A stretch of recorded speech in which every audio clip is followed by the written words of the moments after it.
Hey everybody, so yesterday or whenever I went live last time, this thing kept spinning, and because the spinny thing was spinning, I didn't know I was live, and so I just sat here for like 10 seconds, but now I'm aware I'm live, so I'm starting. What I wanted to do today was go through a Q&A on some of the questions that I got from this post that I put up yesterday or the day before or one of these days and kind of go back and forth. So if you guys have questions as I talk, feel free to post them below. This is all about Q&A, so ask me anything. I'll talk to you about myself, my golden doodle, Stella.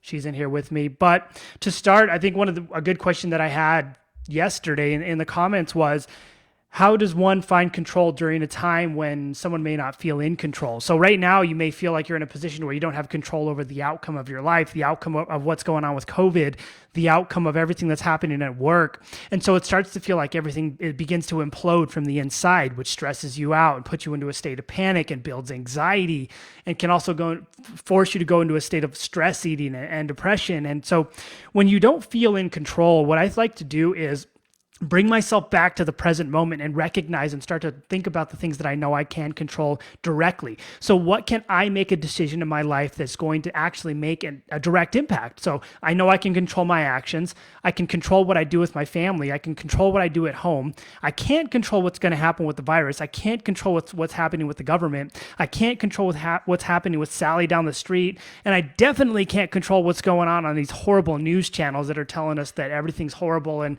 have all these clickbait headlines. So what I think you should do is come back and say, okay, I need to give myself permission to let the things go that I know that I can't control. I need to give myself permission to stop worrying about the things that I don't have control over. I don't have control over the scare tactics on the news. I don't have control over the virus, but I do have control over my ability to stay home. I do have control over the actions that I can partake in with myself. And I do have control over what I do with my family. So what I need to do is pull myself back when I get in that situation and say, okay, what are 5 things that I have control right in front of me? What are 4 things that I can see that I can control right in front of me? What are 2 things that I can hear that I control in front of me? And what you're doing is you're counting back 5, 4, 3, 2, 1, and you're pulling yourself away from the dynamic of everything's overwhelming because it's all happening to the dynamic of this is what I have control over my life and this is what I have available in front of me, and this is the position that I need to be in order to reduce my anxiety, reduce my stress, and reduce the feeling of overwhelm that everything's happening around me. For me, for example, if I start watching the news, it gets the juices flowing. You start thinking about all the crazy things happening. So I have a permanent thing. I don't watch the news. I refuse to watch anything related to the news ever in my life because it just puts me in a horrible environment and it starts to push you into that fear mongering mentality because the news knows that with fear, they will get you to worry and they'll get you to share and they'll get you to freak out. And what does that do? It improves ratings. So I think one of the biggest things you can do is to boycott the news and just shut it off. So the next question I had was, what do you do in terms of your nutrition when the gyms are closed and when you can't go and get your pump on and work out as much as you want? And even further, this question was, we don't get to pick what's for breakfast or dinner. They basically get a buffet style put in front of them. And so this is perfect. I mean, for me, honestly, we go to the gym and we train our brains out for 10% of the results. So you go out there and you work out 6 days a week, you get your pump on, you do your bench press, you start wearing your nipple tanks around, you drink your protein shake, but it gives you 10% of the results. And this is a big problem I think that we run into. So we're always, before this whole world got shut down, we were going to boot camps and we were going to CrossFit, we were going to all these different things and training our brains out. And a lot of us still weren't seeing results. Why? Because fitness isn't the thing that's going to get you results in terms of your health. Fitness is going to help you increase bone density and help you improve your muscle tone. So what does fitness do? Fitness enhances your quality of life and enhances your longevity of life, but it is not going to have a direct impact on nutrition. It's going to have maybe 10% of the impact on nutrition. So when you're stuck at home, right now is the time when you can actually focus on really eating healthy. You can focus on cooking at home. You can focus on trying to understand what a balance looks like for you. And the nutrition doesn't need to be broken down into a diet. That's the next problem that people run into. I need to focus on my nutrition. It's 90% of the results. So I'm going to go do keto, vegan, pescatarian, whatever, the 48-hour Hollywood cookie diet. And then we lose weight initially, but we gain it all back. Why? Because diets are designed for a short-term solution. Diets don't mold into your lifestyle. You have to mold into the diet. What does that mean? It means that you're not creating habits that are going to consciously and unconsciously allow you to be successful. Why? Because you're following someone's protocol that doesn't match your lifestyle. Who wants to eat low carb for the rest of their life? Who wants to say no to cheesecake? Who wants to say no to pizza and tacos? It's not okay. And it puts you in an environment to where you don't feel comfortable with food. You see food as bad and good. And you don't celebrate food. You don't learn to enjoy food. So if you're in this environment to where you can't exercise enough, now is the time to focus on your nutrition in terms of a balanced format. And if you have no control over what you get, you have to pick like a buffet style. Well, you say, okay, protein, carbs, fats. Let me get a balanced portion that's going to put close to the same amount of each on my plate. And I'm going to focus on doing that consistently every day. I don't want to overload my plate with carbs. I don't want to overload my plate with protein. I don't want to overload my plate with fat. I want a balanced plate that allows me to say, okay, every day I'm consistently eating a similar amount of the macronutrients. Because what does that do? Well, it puts you in an environment where you're not restricting something. You're not putting yourself in a place where you see protein, carbs, or fat as bad. You're just starting to eyeball it and say, okay, this is the balance I need to create in order to be successful. And when you get really good at this, it becomes just a sort of game and an algorithm that you can produce and use to create all sorts of fun things. You can fit pizza and you can fit tacos in your diet and you can fit all of the delicious foods that you want. You just have to create that balance in order to make them work. And that's really the key to making this work without diets and without all these things. And I say on most of my marketing stuff, you can eat and train however you want and still get results. And I did a success story with Richard, one of the awesome people I work with the other day. And he said in there, without me prompting him, it's like you can eat whatever you want and still get results. Because it is. It's not a misnomer. It's not a bullshit marketing tactic. It's true. And most of us just don't understand that. We can't learn how that could be possible because we've been spoon-fed diets and spend money and all this garbage by the industry for our entire lives. You've been spoon-fed, you have to do this diet to be successful. You have to take these pills to be successful. You have to drink this supplement to be successful. You have to buy this multi-level marketing and sell this magic tea to all your friends to be successful. It's just a load of crap we've been fed our entire lives. And why? Because everybody wants your money. Nobody wants you to get well, and that's the problem with wellness. And it's a big pet peeve of mine.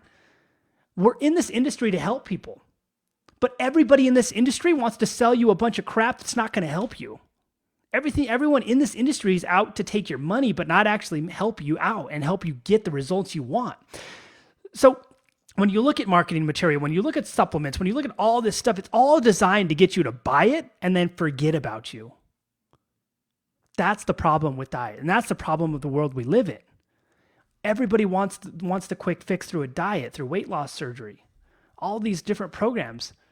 But they're designed to help you short term. And then they're designed for you intentionally to gain it all back at the end. So you'll do it again and you'll do it again and you'll do it again. You buy someone's $47 masterclass or $48 vegan cookbook or something.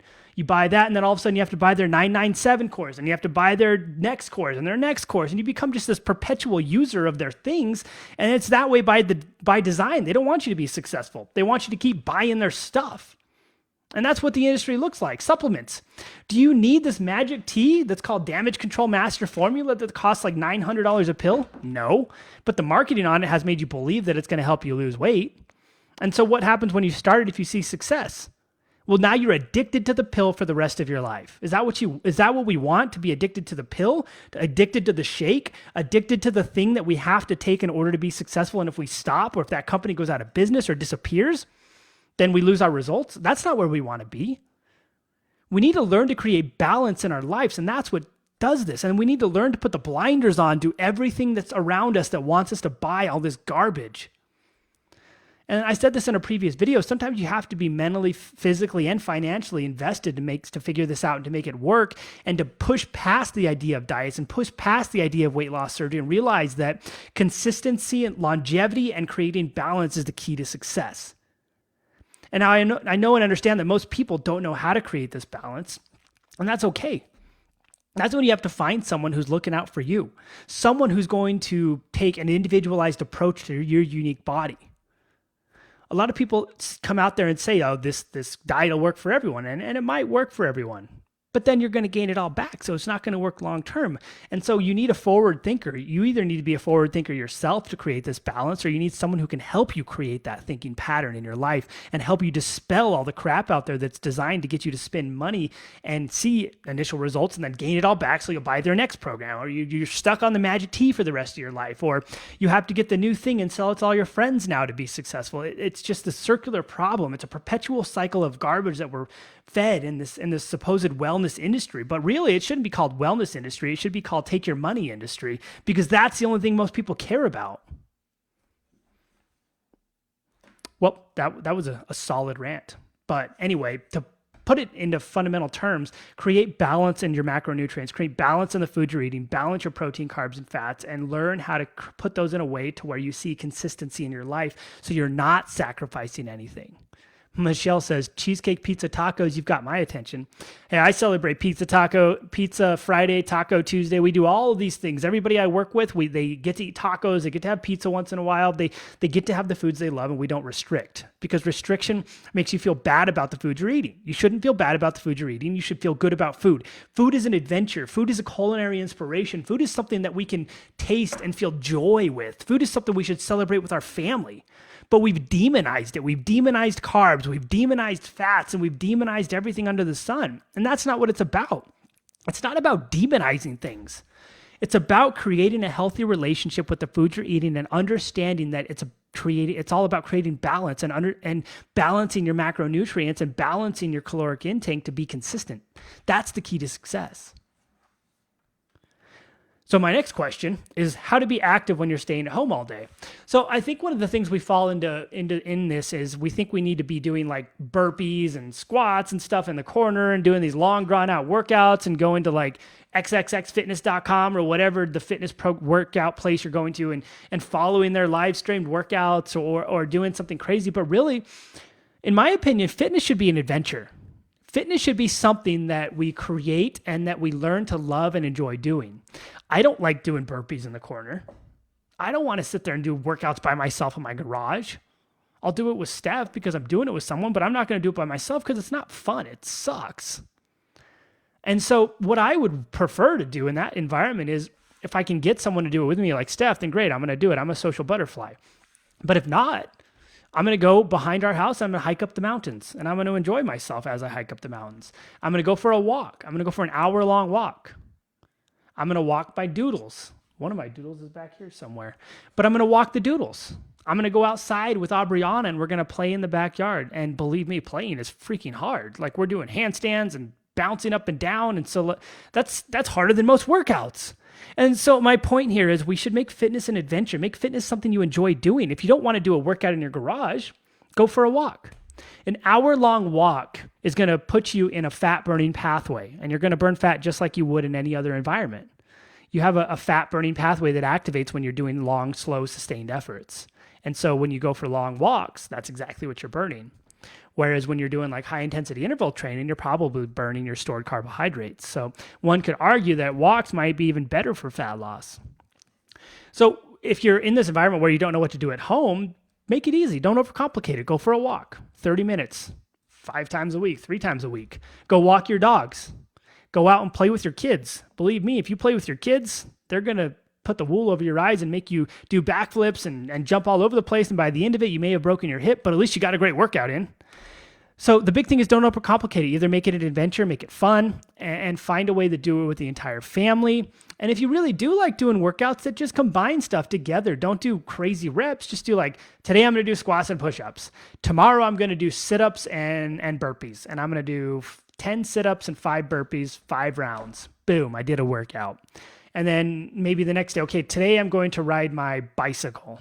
Boom, workout. So don't overcomplicate it. Put it into an environment where you can do it and you enjoy it. Make it an adventure, or just put stuff together that seems like it kind of makes sense. You don't have to be an expert to make fitness work. And to be honest, like I said earlier, fitness is only 10% of your results, but it is responsible for bone density. So it is going to be a predictor of longevity of life. So I'm not saying it's not important, but I'm saying it's not as important as nutrition for weight loss.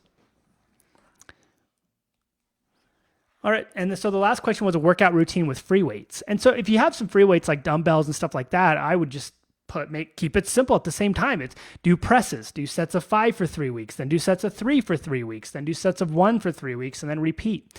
Do presses, do presses overhead, do presses a sort of bench press style from the floor, do man makers, get in a push-up position and pull them up. Just start combining different things together. Do like 5 overhead presses and then 5 man makers, and you've got yourself a little bit of a workout doing it. So remember, don't overcomplicate it. None of this stuff needs to be crazy. None of this stuff needs to be out of control. It can be something you can do with the family. It can be something that's fun. I'd much rather go out and go for a walk with the Doodles, go for a walk with Aubriana, go for a walk with Steph, and do all that. Sometimes Steph forces me to do workouts together, and I'll do it. But I wouldn't say that working out in my garage is my favorite thing to do.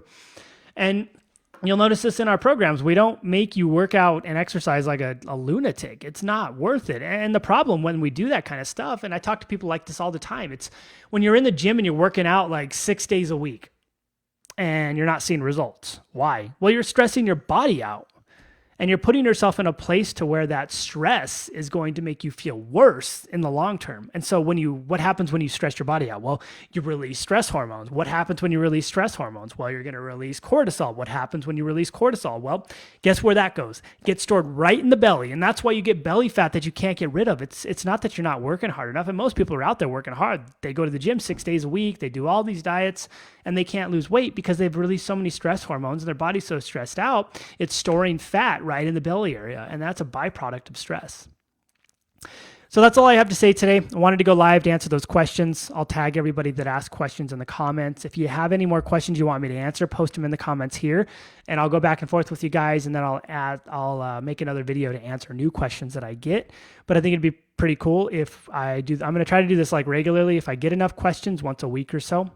And if you're stuck in COVID quarantine land, remember you can ask me questions on mind. So my 6 pillars of wellness are mental health, social health, sleep, nutrition, fitness, and habits. And so it encompasses mind, body, and habits. So if you have a question about any of that stuff, I'm available and open.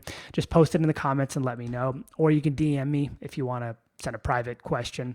If you want to know more about what I do, remember you can go to stoneagefuel.com/video and you can get my free 20-minute masterclass on the 6 pillars of wellness, or what I call the angular momentum method.